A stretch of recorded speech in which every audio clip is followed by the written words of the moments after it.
I'm working on putting some things together to take to a show tomorrow, and whilst I was doing that I thought it would be a cool idea to tell you about this piece. It is a piece that has a story behind it, and I thought it'd be cool to share it with you. It is an Arthurian story, and I did mention previously that I'm an Arthurian geek, and so this is sort of proof. This is a painting that I did this summer. It is watercolour and ink. It was a painting that I made to be a companion piece for another watercolour painting that I did last summer. If you follow me on Tumblr, you probably know all this, but it didn't actually mean to be this, have them this spaced far apart, but I think they turned out alright. They both are pretty much the same style, so it worked out alright in the end. So without further ado, this is Merlin Trapped, Nimue's Knowledge.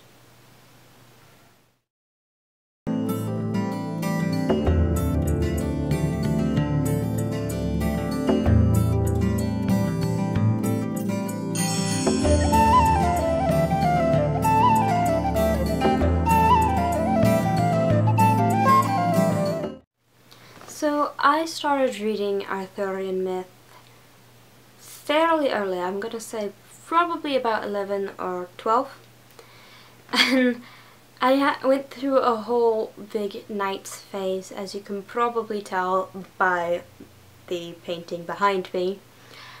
Everything was shields and swords and crests and all of that. I now tend to prefer my Arthurian myth in the scope of Celtic myth, where those two intersect. I am not a big fan of like Mallory or any of the medieval fantasy type thing. I do like it way more like folklore rather than romantic fantasy. So if you're an Arthurian fanatic like me, you probably have no doubt as to what this painting is about, but if you're not so familiar with it, then let me just lay down the basics of what the story is and what the painting represents. Merlin has taken a young apprentice. She's charming, beautiful, and has a great aptitude for magic. He has seen that his end is near, but he can't help himself. He's falling for her. She uses her charms and his affections to draw out his magical secrets and his arcane knowledge.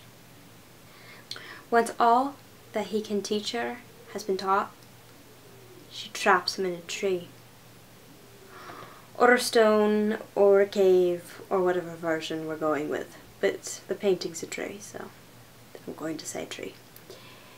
After he's trapped in a tree, she becomes the advisor to Camelot. And after that, she's pretty much a good character. That's just the one instance where she traps Merlin. It's kind of an odd myth and not one of the ones that I normally am into, but it seemed like it was a great idea for a painting, and that's why I painted it. So that is the story, and I hope you enjoyed it. I picked a tree for artistic purposes and the fact that I could make it an oak, because I like oaks and druids liked oaks, and Merlin is kind of a druid figure. The kingfisher as my joke, I guess, because you have the fisher king and then I put kingfisher, and it was also a water bird, so it ties with her being a lady of the lake. But that is just my nerdy humor. Yeah, I hope you enjoyed this. I have two questions though. One, do you pronounce her name Nimue? Because I've heard it so many ways. I pronounce it Nimue. that's actually supposed to be 3 syllables, even though it sounds like I'm saying 2, so it'd be like Nimue, but yeah. I've heard it Nimue, I've heard it Nimue, I've heard so many pronunciations. I want to know what you pronounce it like. And 2, seeing as there are so many names for the Lady of the Lake, do you have a preference? Is it Nimue? Is it Vivian?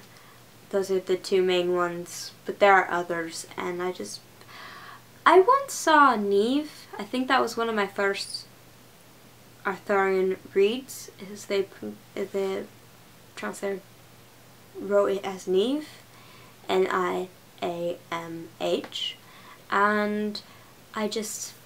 that kind of stuck. I like it as Neve, but I've never seen it since. So please comment down below what's your preference for the Lady of the Lake's name, and how do you pronounce Nimue?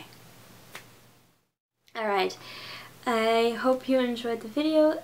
Thank you for watching. I'll see you soon. Bye.